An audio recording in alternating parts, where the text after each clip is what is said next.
లోకేష్ మరొకసారి ట్రోలర్స్కి దొరికేశారు. అది కూడా తల్లికి వందనం ప్రోగ్రాం ద్వారా. ఎందుకంటే ఒకప్పుడు ఆయన చేసిన మాటలు, ఆయన మాట్లాడిన మాటలు జగన్ మీద అప్పట్లో అందరికీ అమ్మఒడి ఇస్తానన్నాడు. ఏకంగా టాయిలెట్ మెయింటెనెన్స్ అని, ఇతర మెయింటెనెన్స్ అంటూ అమ్మఒడి నుంచి లాగేస్తున్నాడు ఈ సైకో జగన్ అని చెప్పి అప్పుడు లోకేష్ చేసిన వ్యాఖ్యలు ఏవైతే ఉన్నాయో అవి ఇప్పుడు ట్రోల్స్ చేస్తున్నారు. ఎక్కువగా వాట్సాప్లో చక్కర్లు కొడుతున్నాయి. ఇప్పుడు ప్రస్తుతం ఇదే కూటమి ప్రభుత్వం అధికారంలోకి వస్తే చదువుకున్న ప్రతి విద్యార్థికి 15,000 చొప్పున తల్లికి వందనం ఇస్తాము అని చెప్పి ఎన్నికల ముందు హామీ ఇచ్చారు. లోకేష్ యువగలం పాదయాత్రలో గత ప్రభుత్వం అమలు చేసిన అమ్మఒడి కోతలపై ఎక్కువగా విమర్శలు చేశారు. అయితే ఇప్పుడు కూటమి ప్రభుత్వం కూడా అనూహ్యంగా గత ప్రభుత్వం మాదిరిగానే తల్లికి వందనంలో 2,000 రూపాయలు కోత పెట్టింది. అంతేకాకుండా వైసీపీ ప్రభుత్వం చెప్పినట్లుగానే మరుగుదొడ్ల నిర్వహణకు 1000, పాఠశాలకు మరో 1000 చొప్పున కేటాయిస్తాము అంటుంది. దీంతో ట్రోలర్లు లోకేష్ పాత వీడియోలను బయటికి తీశారు.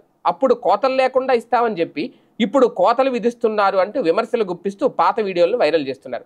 వైసీపీ కూడా తమపై విమర్శలు గుప్పించిన చంద్రబాబు, లోకేష్, పవన్ కళ్యాణ్ ఇప్పుడు ఏం చెప్తారు అంటూ ప్రశ్నిస్తోంది. మొత్తానికి చాలా కాలం తర్వాత లోకేష్పై ట్రోలింగ్ జరగడం, అది కూడా ఆయన అధికారంలో ఉన్నారు, పైగా విద్యాశాఖ మంత్రిగా ఉన్నా కూడా ఆయన మీద ట్రోల్స్ జరగడం అనేది మరి దీన్ని ఎలా కవర్ చేసుకుంటారు చూడాలి.